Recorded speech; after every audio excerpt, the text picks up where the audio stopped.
नमस्कार मित्रांनो. Trading with S-S-P make a trading simple and easy या माझ्या यूट्यूब चॅनलवरती आपल्या सगळ्यांचे मनापासून स्वागत आहे.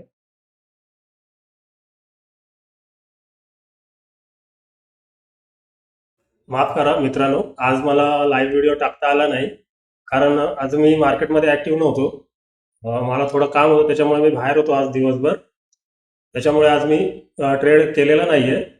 पण तरी पण आपण आज उद्याच्या ट्रेडिंगसाठी प्रिडिक्शन करूया मार्केटचा मूड कसा असेल ते. मार्केटचा मूड ओळखण्यासाठी पहिल्यांदा आपल्याला ग्लोबल मार्केटवरती नजर टाकूया. आपण ग्लोबल मार्केट आपल्याला काय सांगतंय ते पाहूया. तर इथे स्क्रीनवर पाहू शकता तुम्ही, ग्लोबल मार्केटमध्ये आपल्याला युएस मार्केट पण बुलिश दाखवतंय. पाहू शकता इथे आपल्याला इथे युएस मार्केट पण व्हेरी बुलिश दिसतंय. आणि ही मनी कंट्रोलची वेबसाईट आहे. मनी कंट्रोलच्या वेबसाईटवरती मी ग्लोबल मार्केट पाहतोय. तर तुम्ही पाहू शकता इथे डाव जोन पण आपल्याला व्हेरी बुलिश दाखवतोय, पण आजची जर ऍक्टिव्हिटी पाहिली तर इथे नेगेटिव्ह मध्ये आपल्याला दिसतंय. ओव्हरऑल व्ह्यू ग्लोबल मार्केटचा इथे आपल्याला व्हेरी बुलिश दाखवतोय. त्याच्यानंतर युरोपियन मार्केट पण पाहू शकता. युरोपियन मार्केट पण आपल्याला इथे व्हेरी बुलिश सिग्नल देते. आणि एशियन मार्केट पण आपल्याला इथे ग्रीन मध्ये सगळं दिसतंय. त्याच्यामुळे एशियन मार्केटमधून पण आपल्याला बुलिश सिग्नलच भेटतोय. ओव्हरऑल आपल्याला ग्लोबल मार्केट उद्या पण मार्केट बुलिश राहू शकतं असं सिग्नल देतंय. तर त्याच्यानंतर आपण आता FII-DI ची ऍक्टिव्हिटी पाहूया. FII-DI ने आज काय ऍक्टिव्हिटी केलेली आहे त्याच्यावरनं पण आपल्याला एक उद्यासाठी आपल्याला व्ह्यू बनवता येईल. तर इथे स्क्रीनवर पाहू शकता तुम्ही स्टॉक एक्सची मी वेबसाईट ओपन केलेली आहे. त्याच्यावरती तुम्ही इथं पाहू शकता आजचा 2 एप्रिल 2024चा डेटा. FII कॅश मार्केटमध्ये 1622 करोडची सेलिंग केलेली आहे आणि DI कॅश मार्केटमध्ये 1952 रुपयाची 1952 करोड रुपयाची बाईंग केलेली आहे. म्हणजे आता इथे आपल्याला दिसतंय FII पेक्षा DI इथे थोडी जास्त बाईंग केलेली आहे. तर इथून पण आपल्याला एक सिग्नल भेटतोय की उद्या मार्केट आजच्या सारखंच ओपन होईल. आज जसं ओपन झालं पॉझिटिव्ह तसंच उद्या पण पॉझिटिव्ह ओपन होऊ शकतं. आज नेगेटिव्ह ओपन झालं आणि नंतर मार्केट आपल्या एक सपोर्ट पासून वरती गेलेलं आहे. वरती आपल्याला एक ट्रेड दिलेला आहे मार्केटने आज. तर पाहू शकता इथे FII कॅश मार्केटमध्ये 1622 करोडची सेलिंग केली आहे आणि DI कॅश मार्केटमध्ये 1952 रुपयाची बाईंग केलेली आहे. आणि लक्षात ठेवा एक गोष्ट, तुमचं आपलं हे जे मार्केट आहे NSE BSE हे मार्केट आहे ना, हे दोनच लोक चालवतात. लक्षात ठेवा, FII आणि DI हे दोघच जण मार्केटमध्ये ट्रॅपिंग करतात आणि आपल्यासारख्या रिटेलर लोकांना ती लोक आपल्याला ट्रॅप करतात त्यांच्या जाळ्यामध्ये. लक्षात ठेवा, हे दोघेच जण मार्केटला मूव्ह करतात वर खाली बुलिश साईडला किंवा बेरिश साईडला. आणि ह्या दोघांच्या ट्रेडिंगमध्ये आपल्यासारखे रिटेलर ज्यांना नॉलेज नाहीये ते लोक अडकतात. तर एकच गोष्ट लक्षात ठेवा, आपल्याला ह्या दोघांबरोबरच चालायचं आहे, FII आणि DI बरोबर. आता ह्या दोघांची ऍक्टिव्हिटी आपल्याला इथून तर दिसते. आता इथे DI आणि FII पेक्षा थोडी जास्त बाईंग केलेली आहे. तर साहजिकच आहे उद्या थोडंसं हे मार्केट वरती नेण्याचा प्रयत्न करतील. पण FII पण काय छोटा नाहीये, ते पण फॉरेन इन्व्हेस्टर आहे, त्यांच्याकडे पण करोडोनी पैसा आहे. ते काय स्वतःचा लॉस होऊन देणार नाही, ते पण दाबण्याचा प्रयत्न करतील. आता ह्या दोघांच्या फाईटमध्ये जो कोणी जिंकेल त्या साईडला मार्केट मूव्ह करतं. लक्षात ठेवा. तर आपल्याला ह्या दोघांच्या फुटप्रिंटवरतीच आपल्याला चालायचं आहे. यांच्या पाठोपाठच आपल्याला चालायचं आहे. ना यांच्या पुढे जायचं आहे ना यांच्या मागे राहायचं. यांच्या बरोबरच आपल्याला चालायचं आहे. तर ह्यांचा व्ह्यू डोळ्यासमोर ठेवूनच आपल्याला ट्रेडिंग करायची आहे ट्रेड मार्केटमध्ये, स्टॉक मार्केटमध्ये. तर आता तुम्ही पाहू शकता ग्लोबल मार्केटमधून पण आपल्याला तिथे बुलिश सिग्नल दिलेला आहे मार्केटने आणि इथे पण आपल्याला DI ने जास्त बाईंग केलेली म्हणून आता तर इथून पण आपल्याला एक बाईंग सिग्नल भेटतोय. म्हणजे इथं न्यूट्रलच तसं म्हणावं लागेल मार्केट, कारण दोघांमध्ये एवढा डिफरन्स नाहीये जास्त.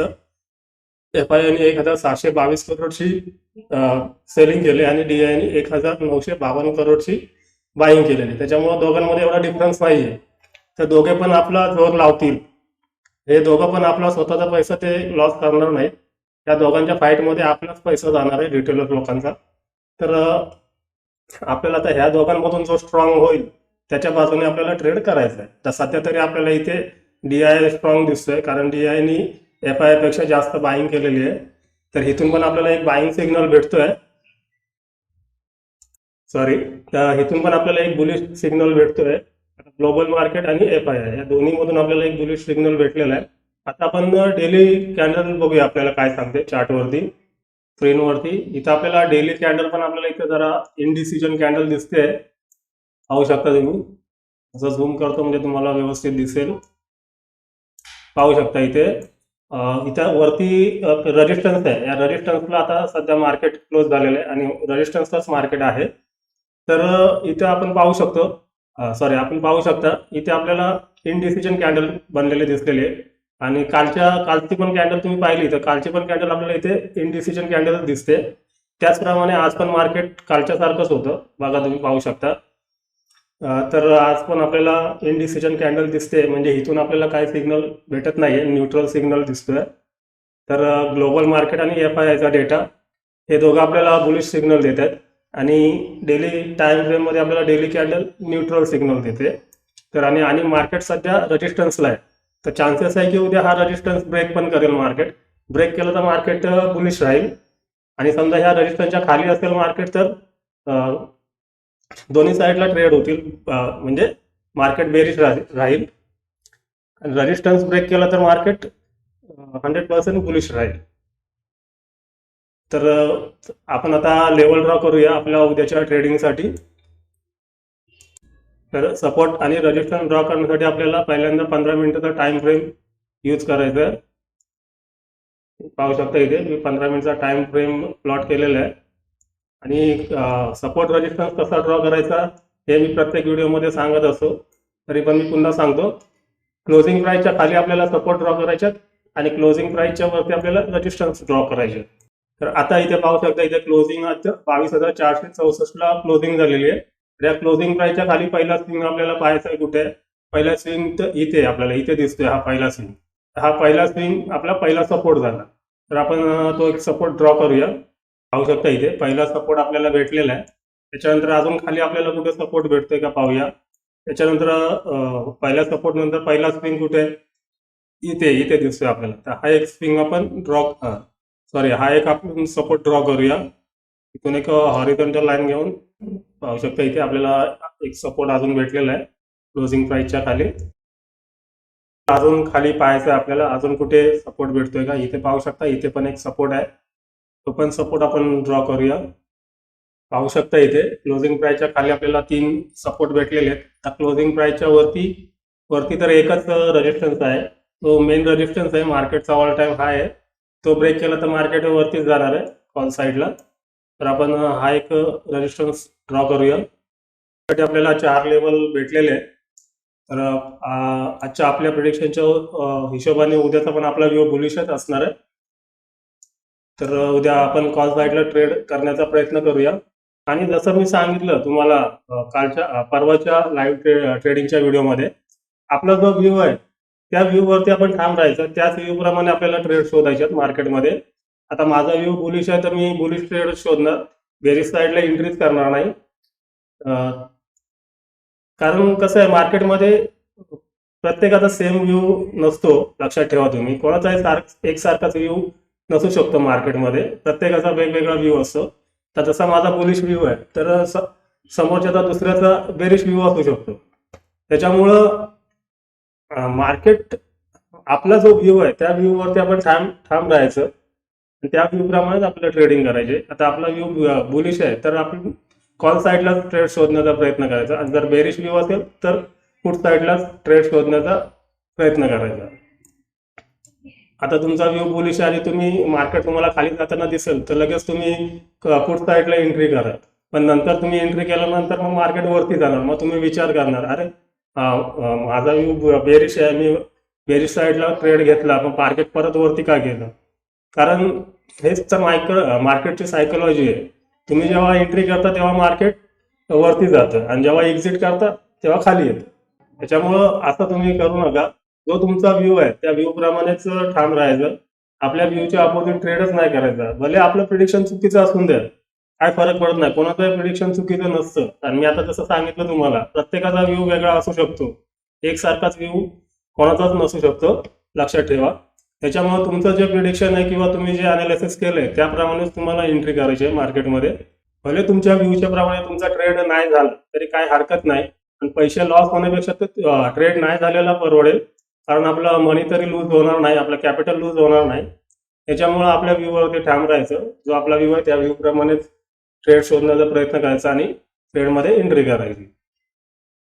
तर जसं परवा तुम्ही पाहिलं असेल का, सॉरी परवा नाही, काल काल आपण दिवसभर बसलो पण तरी पण आपल्या व्ह्यू प्रमाणे आपल्याला ट्रेड काय भेटला नाही, आपलं नाही झाले ट्रेडिंग त्या दिवशी. त्याच्यामध्ये आपलं काय नुकसान झालं का? नाही, उलट आपले पैसे सेफ राहिले. जर आपण जबरदस्ती एंट्री केली असती तर तिथे आपण आपला जे कॅपिटल आहे ते लूज झालं असतं. तर ही गोष्ट लक्षात ठेवा, जबरदस्ती एंट्री करायची नाही मार्केटमध्ये आणि आपल्या व्ह्यू प्रमाणेच आपल्याला एंट्री करायची आहे.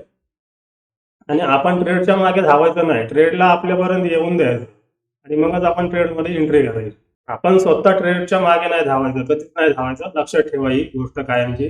ट्रेडला आपल्यापर्यंत येऊन द्यायचं, म्हणजेच याचाच अर्थ म्हणजे मी काय बोलतोय तुम्हाला समजत असेल. म्हणजे आपल्या जे आता ह्या लेवल जे आपण ड्रॉ केलेले आहे, तर आता आपल्या ह्या लेवलपर्यंत मार्केटला येऊन द्यायचं. मार्केट आपल्या लेवलला आल्यावर मग तिथे ब्रेकआउट भेटल्यावर मग आपल्याला एंट्री करायची. जर समजा या सपोर्टला मार्केट आलं तर आपल्याला एंट्री करायची. आता समजा वरती इथं आधीमध्ये कुठे मार्केट असेल आणि तुम्हाला वरती जाताना दिसत असेल तर तुम्ही मध्येच एंट्री कधीही करू नका, मध्येच एंट्री करायची नाही कधी पण. लक्षात ठेवा, मध्येच एंट्री केली तर तुमचं 100% स्टॉप लॉस हिटच होणार आहे. त्याच्यामुळे आपल्या लेवलपर्यंत मार्केटला येऊन द्यायचं. त्या लेवलपर्यंत आल्यानंतर मग तिथे जी काय प्राइस ऍक्शन बनेल किंवा ब्रेकआउट आपल्याला भेटेल त्याप्रमाणे आपल्या व्ह्यू प्रमाणे आपल्याला एंट्री करायची आहे. तर कळलं तुम्हाला मला काय सांगायचं ते. तर आशा करतो आजचा व्हिडिओ हा प्रिडिक्शनचा तुम्हाला आवडला असेल तर लाईक, शेअर आणि सबस्क्राईब करा. पुन्हा भेटूया आपण आपल्या उद्याच्या लाईव्ह व्हिडिओमध्ये. तोपर्यंत धन्यवाद.